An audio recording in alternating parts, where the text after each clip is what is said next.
Se você ou seu filho tem asma e parece que nada funciona, mesmo usando a bombinha ou as bombinhas certinho, muita calma. Antes de subir a dose, trocar o remédio ou chamar isso de asma grave, existe um passo a passo, um checklist que as diretrizes internacionais exigem e que muda completamente o tratamento. E o mais surpreendente é que a grande maioria das pessoas que acham que tem asma descontrolada não tem. Tem asma mal avaliada. Para quem está chegando aqui, eu sou o George Amado, médico pneumologista de adultos e crianças, atendo presencialmente aqui em Aracaju, Sergipe, e também para todo o país através da videoconsulta telemedicina. O contato da minha secretária aqui embaixo, né, caso precise de alguma informação. Então, nesse vídeo, eu vou passar aqui alguns tópicos, né, do que a gente faz como pneumologista nessa situação que o paciente chega para a gente usando tudo certinho e a asma não controla. Ah, doutor, eu uso o medicamento certinho todo dia e não controla a minha asma. O que é que está acontecendo? Primeiro item a se avaliar. Primeiro passo. Será que essa pessoa tem mesmo asma? O GINA afirma que até 30% dos casos de asma de difícil controle nem são asma de verdade.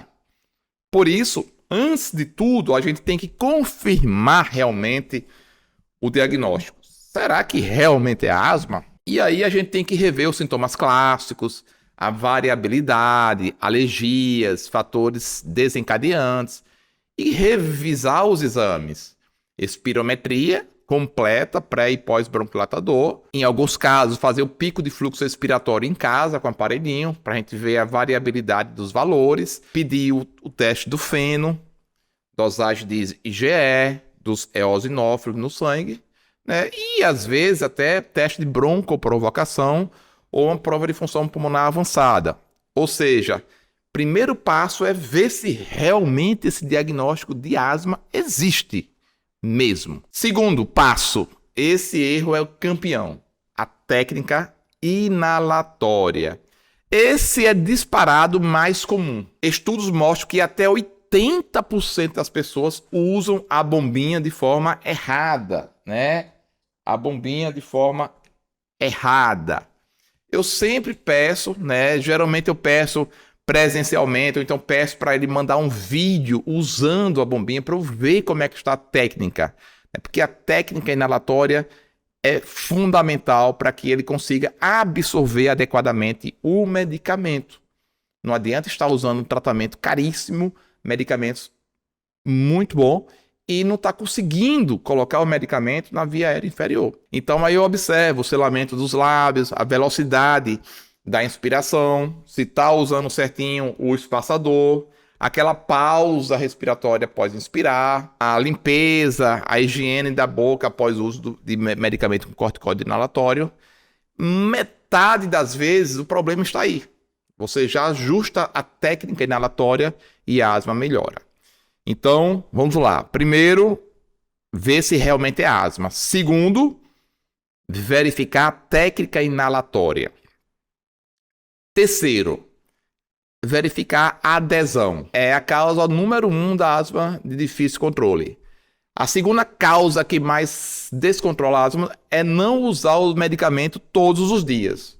Ou usar errado. Tem que verificar se o paciente está tendo adesão. Porque se não tiver adesão ao tratamento, não anda. Porque o que acontece? Asma é, assim como qualquer outra doença crônica, o tratamento é contínuo. O paciente tem que usar diariamente o medicamento. Eu sei que isso às vezes cansa, o paciente melhora, relaxa, passa 2, 3 dias sem usar, depois volta, tal. Mas isso compromete demais a falta de adesão ao tratamento. Então, isso é um outro motivo para comprometer a qualidade e o resultado do tratamento. E aí o paciente chegar para mim e dizer que faz o tratamento corretamente e não está melhorando. Um outro fator, o quarto fator, verificar a dose, se a dose está realmente correta. Qual o corticoide inalatório que a pessoa usa, Qual o dispositivo? Será que essa dose está adequada para aquele tipo de situação?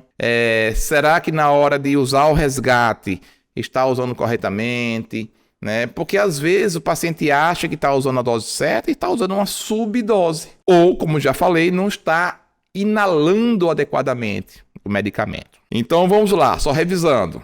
Primeiro, verificar se é asma. Segundo, técnica inalatória. Terceiro, ver se o paciente realmente está usando certinho a medicação. Quarto, ver a dose. Quinto ponto do checklist, né, para a gente avaliar um tratamento de asma que não está dando certo. As comorbidades, essa é muito comum, né?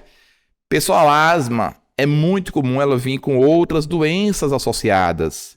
E essas outras doenças têm que ser tratadas simultaneamente, paralelamente, para a gente conseguir obter a harmonia e o controle da asma. E as mais comuns, anote aí: rinite, sinusite, rinocinusite alérgica, a rinite alérgica, asma controlada, precisa da rinite, está controlada. Rinite descontrolada, asma descontrolada. Essa via aérea única, né? Então, o que acontece aqui vai piorar aqui. Então, a rinocinusite, refluxo gastroesofágico, eu costumo dizer que as doenças irmãs, né, é a asma, a rinite e o refluxo. É muito comum o paciente ter refluxo e, na maioria dos casos, sem sintomas típicos. Ele tem um pigarro, tem uma tossezinha crônica persistente, aquela gosminha que fica aqui, e isso aí é o refluxo laringofaríngeo que está atrapalhando a asma. Outra comorbidade muito comum, a apneia do sono. Como é que está o sono desse paciente? Está dormindo, está aprofundando direitinho, está tendo um sono restaurador, está tendo pausas ao respirar, está roncando muito, está acordando, né, ressabiado, cansado, com dor de cabeça após uma noite mal dormida.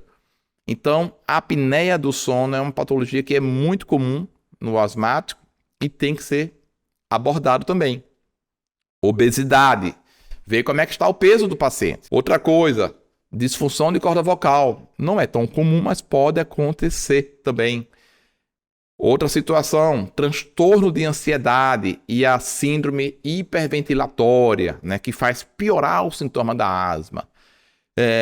Alergia alimentar crônica, exposição contínua a poeira, mofo, perfume, fumaça e ar gelado.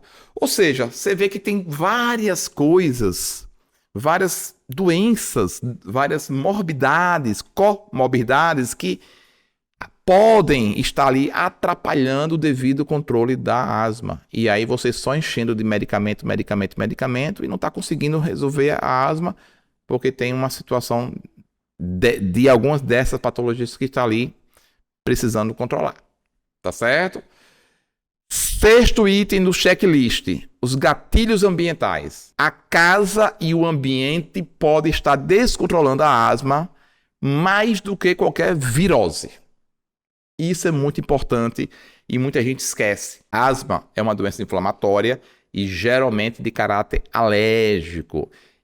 E o controle, a higiene ambiental, tanto de casa quanto do ambiente profissional, ajuda no controle, né? Então tem que verificar poeira, mofo, ácaros, bicho de estimação, poluição, spray químico, cigarro, mudança climática, ambiente muito frio, seco. Tudo isso, que são que a gente chama de gatilhos ambientais, pode influenciar no não controle adequado da asma. E aí a gente tem que manejar. Vamos lá, repassar aqui esses tópicos. Primeira coisa, ver se realmente o paciente tem asma. Segundo, verificar a técnica inalatória do paciente. Terceiro, adesão, se o paciente realmente está tomando o medicamento, usando o medicamento diariamente. Terceiro, ver se a dose do medicamento está adequada para aquela situação. O quarto. Quinto, doenças associadas à asma, que podem sabotar o controle da asma. Sexto item no checklist, os gatilhos ambientais que eu já acabei de falar. E o sétimo, causas alternativas, que parece asma, mas não é. Muitos diagnósticos enganam. Antes de escalar a medicação, a gente tem que pensar em: será que o paciente, além da asma, não tem DPOC, não tem bronquiectasias, discinesia ciliar, uma fibrose cística, principalmente em crianças, síndrome de aspiração crônica, principalmente nos pacientes que têm refluxo. Nas crianças, será que não tem um corpo estranho? Como é que está o coração? Né? Então, a gente tem que tentar lembrar também de outros diagnósticos que podem estar associados à asma, que está ali comprometendo o resultado satisfatório do tratamento da asma. O 8º item, fenótipo e endotipos, né? É a gente tentar entender o tipo de asma do paciente. Porque a gente sabe que tem asma que é não inflamatória e tem asma inflamatória, né? Então, ver se o paciente tem inflamação T2, né? Que é aquela que responde melhor ao imunobiológico. E aí você vai avaliar os eosinófilos, o feno, o IgE, os testes alérgicos, ver se o paciente tem dermatite, rinite ativa, histórico de resposta a corticoide, enfim. Fazer uma avaliação do tipo de asma que o paciente tem. Item 9, fatores pessoais que atrapalham o controle, né? Acesso difícil a medicamentos, o custo alto, medo do corticoide. Muito paciente para de usar a bombinha que tem corticoide com medo do corticoide. Ansiedade, depressão, transtorno de ansiedade. Então, tudo isso influencia no devido controle da asma. E por último, revisar tudo isso. Revisar toda a medicação do paciente, né? Vou dar um exemplo. Semana passada eu estava vendo um paciente aqui que ele não estava tendo controle da asma, apesar de usar o Foster direitinho. Eu fiz todo esse checklist, nada me chamava a atenção. Não tinha refluxo, não tem a rinite controlada, não era ansioso, usava direito o medicamento, usava certinho diariamente o medicamento. O problema era que ele tinha glaucoma e usava um medicamentozinho, um colíriozinho para controlar o glaucoma. E esse tipo de medicamento interfere no controle da asma. Então, um detalhezinho de uma outra situação que atrapalha o tratamento da asma. Então, meus queridos amigos aqui do YouTube, esse vídeo não é para médico, esse vídeo não é para estudante de medicina, esse vídeo é para você que tem asma, que tem um filho com asma, que está usando o medicamento direitinho, mas não está tendo controle.